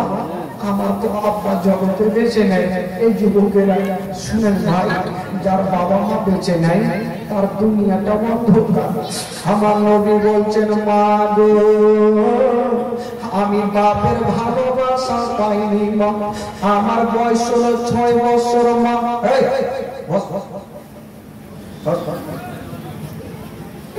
আমার বয়স হলো 6 বছর মা, যদি তুমিও চলে যাও মা, আমার সারা জীবন অন্ধকার হয়ে যাবে। মায়াবে না আমার নবীকে টেনে বুকে লাগিয়েছেন বাবা। ও যুবক বন্ধুরা, যেমনই বুকে লাগিয়েছে, হায়রে আমিনা আঁচলের ভিতরে ভরে নিয়া চুমা খেতে খেতে মদিনায় পৌঁছে গেল। যেমনে মনে নাই যাওয়া, হায়রে আমার নবীর চেহারা একটা মেয়ে চলে আসিল। আমিনা তোমার লাডলাকে নিয়া অনেকদিন পরে এখানে এসেছো, তোমার লাডলাকে নিয়া একদিন আমার বাড়িতে দাওয়াত নিয়ে নাও। আর একটা মেয়ে চলে আসিল, আমার বাড়িতে একদিন দাওয়াত নিয়ে নাও। এই দাওয়াত খেতে খেতে বন্ধুরা প্রায় 8টা মাস কেটে গেল।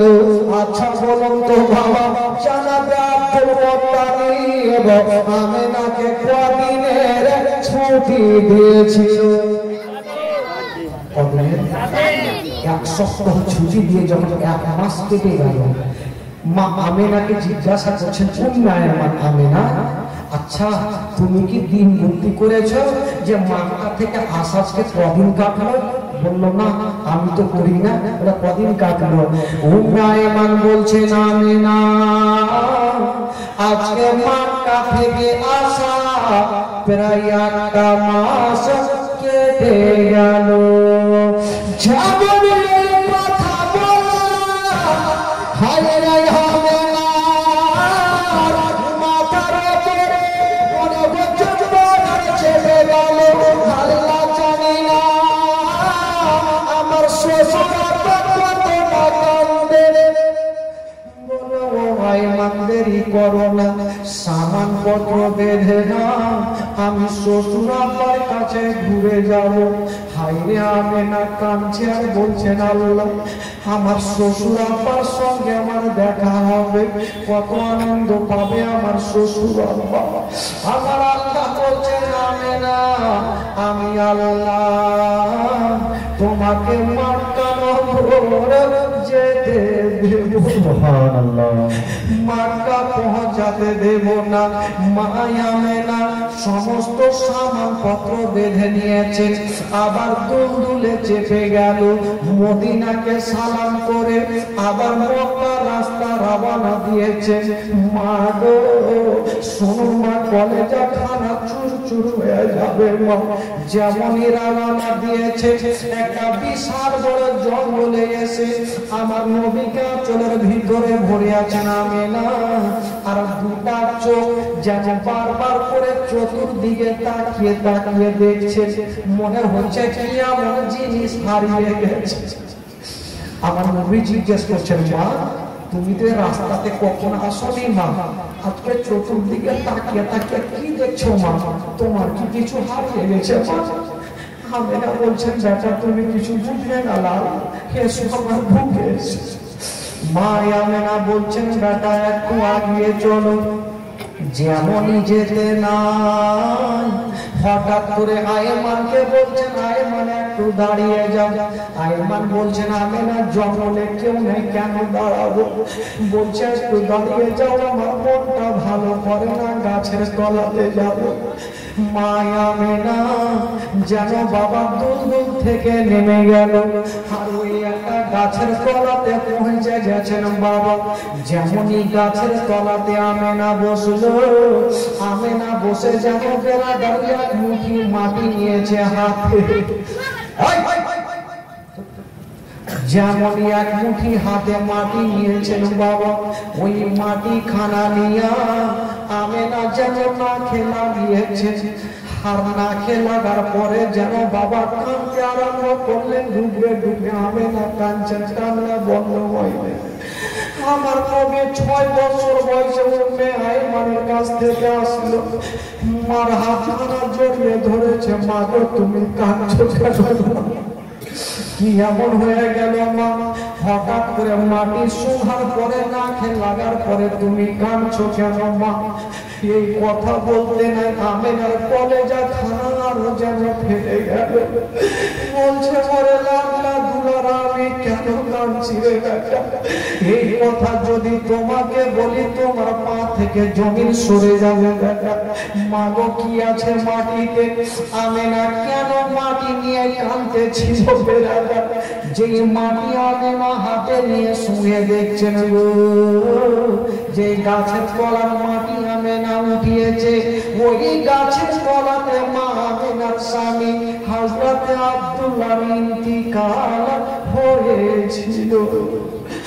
স্বামীর জায়গায় আমেনা দেখছেন আর কাঁদছেন মাটি খানা নিয়ে।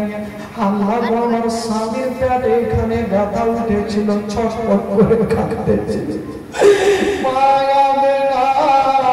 মাটি খানা রেখে দিয়ে বেটাকে মুখখানে জড়িয়ে ধরে কাঁদছে। ওরে লাল্লা দুলারা আমি কেন কাঁদছি রে বেটা? আমি কেন কাঁদছি তুমি জানো? বললো কেন মা? বললো বেটা আমার হাতের দিকে আঙুলের দিকে তাকিয়ে দেখো, আমার নবী দেখছেন আর বলছে মা গো কোন লোক দেখা যায় না, শুধু মাটি দেখা যায়। কাঁদতে কাঁদতে বলছে বেটা রে ওটা মাটি নয়, মাটি নয়, ওই জায়গাতে তোমার আব্বা যান সারা জীবনের মতো শুয়ে আছে। বাবা গো স্বামীর কবর খানা দেখে আমেনা ডুবরে ডুবরে কাঁদতে লেগেছে। আমার নবীও কাঁদতে আরম্ভ করেছেন, আল্লাহ আমি মায়ের গর্ভে থাকতে নিজের আব্বা জানকে হারিয়ে ফেলেছি। বলছেন মা গো আমার আব্বা জান শুয়ে আছে। মা বললো বেটারে আমি বড় আশা করে এই জন্য এই রাস্তা দিয়ে আসলাম বেটা। বেটা শোনো, ওই যে দেখছো তোমার আব্বা জানের কবরখানা, তোমার আব্বা জানকে ভুলে যেও না, মাঝে মধ্যে তোমার আব্বা জানের কবরটা জিয়ারত করিও। আমার নবী বলছে মা গো চলো বাড়ি চলো। আমেনা বলছে বেটা জানি না আমারও তল পেটে ব্যথা উঠে গেছে, আমেনা যেতে পারবে না। আমার নবীকে বুকখানে জড়িয়ে ধরেছে, একবার কপালে চুমা খাচ্ছে, একবার গালে চুমা খাচ্ছে। আমার নবী বলছেন মা গো আজকে তুমি এরকম কেন চুমা খাচ্ছ আর কাঁদছো? মা আমেনা বলছে দাদা জানি না, আজকে যখন তোমাকে চুমা খাচ্ছি দাদা মনে হয় কোনদিন চুমা খেতে পাবো না। আশা নিয়ে চুমা খাচ্ছি বেটা। বলছে মা গো চলো তোমাকে বাড়ি নিয়ে যাবো মা। হঠাৎ করে বন্ধুরা আমার মা আমেনা বলছে বেটা রে আমি তোমাকে একটা কথা বলে যাবো বেটা। বললো কি কথা? বলছে লাল্লা দুলারা মক্কা নগরে কেউ যদি তোমাকে পাথর মেরে দেয় বেটা খবরদার তুমি পাথর মারিও না। যদি কেউ তোমাকে গালি দিয়ে দেয় বেটা খবরদার তুমি গালি দিও না। যদি তুমি গালি দিয়ে দাও ওই ছেলের বাপ মায় গড়িয়ে আসবে, তোমারও প্রেম আক্রমণ করবে। আমি থাকবো না, তোমার বাপ থাকবে না, কে তোমাকে বাঁচাবে বেটা? আমার নবী বলছেন মা গো এগুলা কথা শুনবো না, চলো তোমাকে নিয়ে আমি দাদু জানের কাছে যাবো। আমার দাদু জান কত কাঁদছে, আমি একদিকে দাঁড়িয়ে কান্দে। আমি আমার নবীকে বুকে জড়িয়ে ধরেছেন আর বলছে বেটা আমি আর যেতে পারবো না। বাবা গো ভাবছেন আল্লাহ যদি আমার এখানে ইন্তিকাল আমার কলেজা পাড়া দেখুন কেটা করবে, হাতের যত্ন কেটা করবে। এই জঙ্গলে উন্নয়ন ছাড়া কেউ নাই। মায়ামিনা উন্নয়নের হাতখানা ধরে আমার নবীর হাতখানা সঁপে দিচ্ছেন মহিনায় আমার। আজ থেকে ছেলের বাবা ও তুমি মা ও তুমি, জঙ্গলে কেউ নেই। হায় মা তোমাকে তোমাকে সঁপে দিলাম। তবে একটা কথা মনে রাখিও, মক্কা নগরে তোমার বাড়িতে যদি কোনদিন খাবার তৈরি করবে, তোমার ছেলের মুখে পরে দিও, আগে ইয়াতীমের মুখে দিও।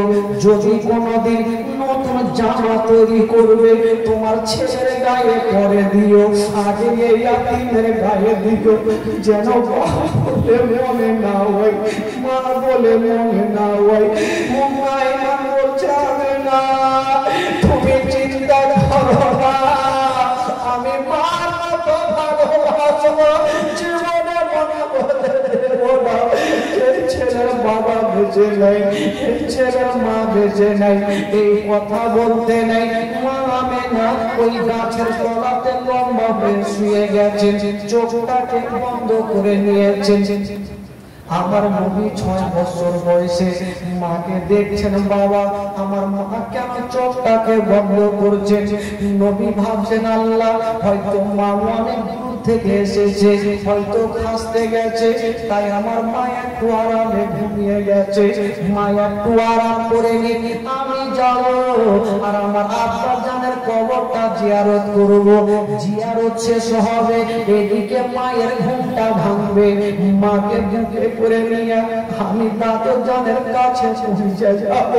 হায় রে নবীর মনের ধারণা, আর মাকে বুকে করে নিতে মাকে বুকে করে নিয়ে যেতে পারবে না। মাকে রেখে দিয়া বাপের কবরের কাছে গিয়ে দাঁড়িয়ে গেছেন, কাঁদছেন, ঝরঝর করছেন। আব্বা আমি কোন দোষ করেছিলাম? মায়ের গর্ভে থাকতে আব্বা আমাকে ছেড়ে চলে গেছেন। আব্বা হাই আমার নবী এত কেঁদেছিলেন, বাবা যত জঙ্গলের জন্তু জীব ছিল সবাই চোখে পানি এসেছে।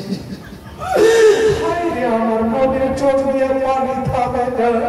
বেশ কিছুক্ষণ পর ভাবছি আমার মার ঘুমটা ভেঙে গেছে, আমি যাব আর মাকে বুকে করে নিয়ে আমি মক্কা নগর চলে যাব। যেমনই যাচ্ছেন বাবা দেখছেন মা আমিনা এখনো ঘুমিয়ে আছে। আমিনা 1 ঘন্টার জন্য ঘুমায়নি, 2 ঘন্টার জন্য ঘুমায়নি। আমিনা সারা জীবনের মতো চোখটা বন্ধ করে নিয়েছে। আমার নবী ভাবছেন আল্লাহ এত লম্বা ঘুম কোনদিন মা আমার ঘুমায়নি, আজকে কেন ঘুমটা ভাঙে না? আমার নবী বলছেন আল্লাহ আমার মা কেন জাগে না? উম্মে আয়মান বুঝে গেছে আমিনার বেঁচে নাই। উম্মে আয়মান একদিকে মুখটা ঘুরিয়ে কাঁদছে, এইদিকে নবী ভাবছেন আল্লাহ মায়ের সিনাতে আমি কানটা লাগিয়ে দেখি মায়ের নিঃশ্বাস চলে কিনা। যেমনই আমার নবী 6 বছর বয়সে যখনই মায়ের সিনাতে নিজের কানখানা রেখেছেন, বাবা দেখছে মায়ের মা আছে গো, কিন্তু মায়ের নিঃশ্বাস চলে না। উম্মে আয়মানকে বলছে চাচি মা আমার মায়ের কেন নিঃশ্বাস চলে না? উম্মে আয়মান আমার নবীকে টেনে আঁচলের ভিতরে ভরেছে, ওরে নাগলা বেটা তোমার মা তোমার কাছে দাঁড়াবে না, তোমাকে ছেড়ে বলে বুকে নেবে না। কেন চাচি মা? আমার মা তো একটু আগে আমাকে বুকে নিল, আমার তো 6 বছর বয়স, আমার মা কেন কথা বলবে না? মা মা গো মা একবার দেখো মা আমাকে বুক করে না মা, আমার বাবা আমার বাবা নাই মা, তুমি ছাড়া আমার কেউ নেই মা। একটা ছোট বাচ্চার সামনে যদি মারি দিকাল হয় বলুন বাবা ওই বাচ্চার কি অবস্থা হবে? আমার নবী বলছেন মা একটু জেগে যাও মা, আমাকে ছেড়ে ছেড়ে একবার মুখ খানে জড়িয়ে ধরে দাও মা। উম্মে আয়মান বুঝে গেল আর বেঁচে নাই। বলছেন বেটা আর মা মা বলে কান্দিও না বেটা, চলো তোমাকে বাড়ি নিয়ে যাব। আমার নবী মামা বলছেন আর উম্মে আয়মান বলছেন মামা বলো না, মা মা বলো না, মা গো মা বলো না, মা মা বলো না, মা গো মা বলো না।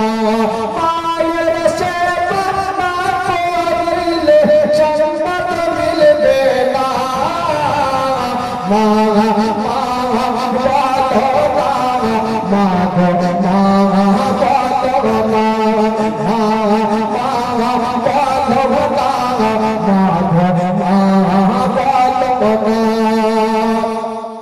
ও মা কোথায় গেলে আমারে ছাড়িয়া ও মা প্রাণে কর আমার ভালো লাগবে না ও মা চুমা ছেড়ে আমার চলিয়া মা বলো না মা গো মা বলো না মা বলো না মা গো মা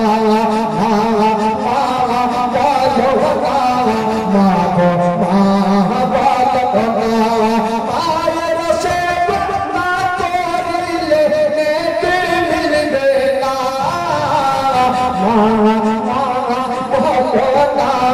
মা গো মা বলো না মা বলো না মা গো মা বলো না ও গোলাপা কোথায় গেলে আমারে ছাড়িয়া ও গোলাপা প্রাণে কর আমার ভালো লাগবে না ও গোলাপা কোথায় গেলে আমারে ছাড়িয়া ও গোলাপা প্রাণে কর আমার ভালো লাগবে না ও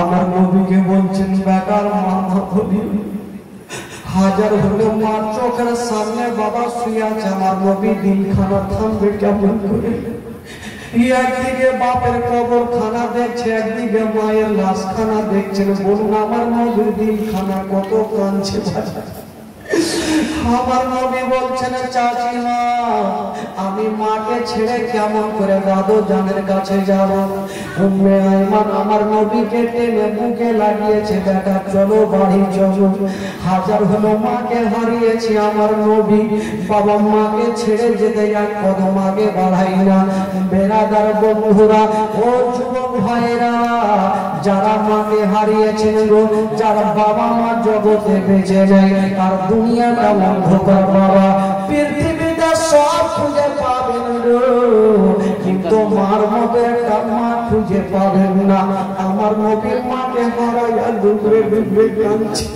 আর বলছেন চাচি আমি বাড়ি যাব না আমি মার কাছে থাকবো আমি মাকে ছেড়ে যেতে পারবো না উম্মে আইমান বলছেন বেটা তুমি জিদ করো না চলো তোমাকে নিয়ে যাবো বেরাদার বন্ধুরা আমার ভাইরা মা বোনেরা উম্মে আইমান আমার নবীকে নিয়ে যেতে আরম্ভ করেছেন বাবা একটু দূর গিয়ে গিয়েছেন বাবা উম্মে আইমান বলছেন বেটা এক মাস পরে আমরা বাড়ি ফিরবো বেটা জানি না যদি তোমার মা বেঁচে থাকতো তোমার দাদু জানের জন্য কিছু ফলগুলা কিনে নিত বেটা ওরে লাডলা বুলারা তুমি একবার দুপা করে আগিয়ে যাও আমি বাজার থেকে কিছু ফলগুলা তোমার দাদু জানের জন্য কিনবো উম্মে আইমান গেল বাজারে আর আমার নবী একাই আস্তে আস্তে চলে যাচ্ছেন দাদু জানের কাছে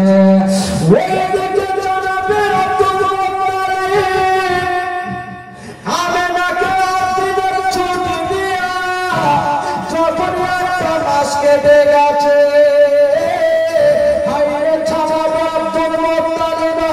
একটা চেয়ারে বসেছেন বাবা আর একটা চেয়ারে পা রেখে শুধু আমি গো আমেনা কখন ফিরে আসবে? আমেনা বলে কাঁদে। হঠাৎ করে আমার নবী দাদু জানের সামনে গিয়ে হাজির হয়ে গেল। আব্দুল মুত্তালিব মাথাটা নিচু করে আছে। আমার নবী বলছেন দাদু জান একবার মাথাটা তুলুন।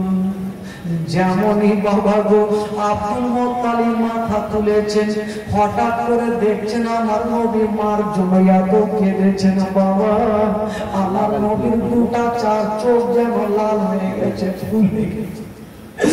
আব্দুল মুত্তালিব বলছেন দাদু ভাই বলো তোমার মা কোথায়? আমার নবী শুধু মা শব্দখানা বলে ছাড় বলতে পারে না। আব্দুল মুত্তালিব বলছেন আমি বুঝে গেলাম আমার আব্দুল্লাহ যেমন এলো না, আমার আমেনাও ফিরে এলো না।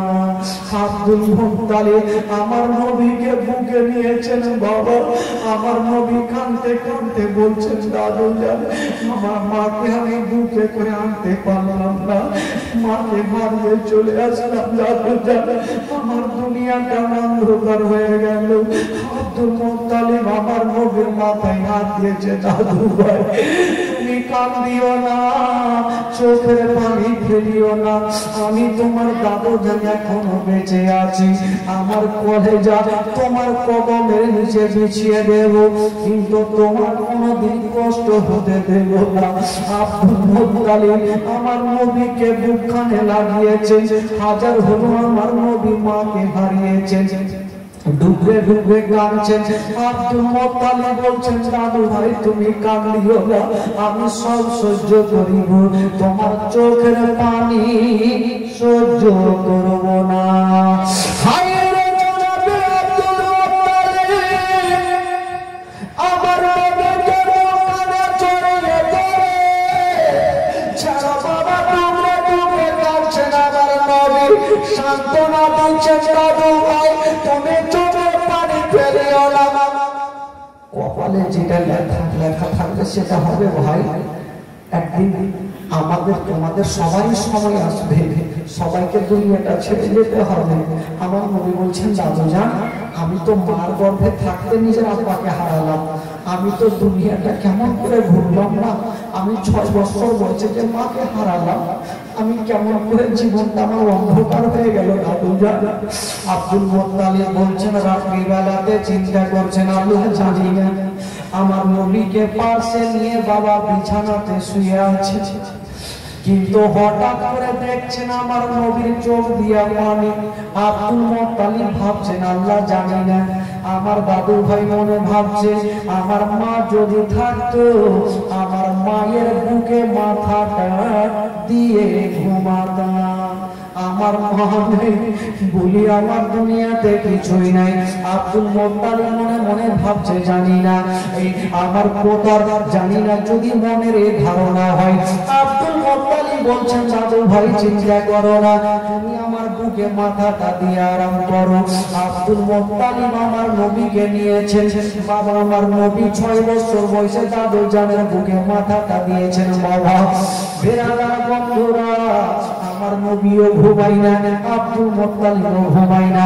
আমার নবী ভাবছেন আল্লাহ আমি যতক্ষণ পর্যন্ত ঘুমাবো না আমার দাদু জান ঘুমাবে না।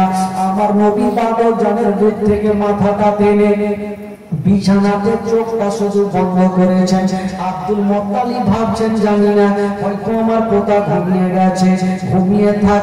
আব্দুল মুত্তালিব গেটটাকে টেনে দিয়া একটা অন্য ঘরে গিয়েছেন। বাবা আব্দুল মুত্তালিব বিছানাতে বসে বসে বৃদ্ধ আব্দুল মুত্তালিব যেন ডুবরে ডুবরে কাঁদতে লাগলো। আব্দুল মুত্তালিব জানে যদি আমার পোতার সামনে আমি কাঁদি তবে আমার কান্না দেখে আমার দাদু ভাই বেশি মার কথা দেবে কাঁদবে।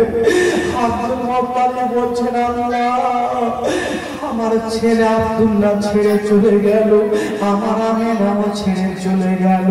আব্দুল মুত্তালিব বাচ্চা ছেলের মতো কাঁদছে। আমার নবী সেখান থেকে উঠে চলে গেছে ওই ঘরটাতে, গিয়ে দেখছেন আব্দুল মুত্তালিবের চোখে পানি। বলল, দাদু যারা আপনি কাঁদছেন কেন? আব্দুল মুত্তালিব মুখে কথা বলতে পারলেন না, আমার নবীকে টেনে বুকে লাগিয়েছে। আমি কাঁদছি কেন তুমি কি জানো না?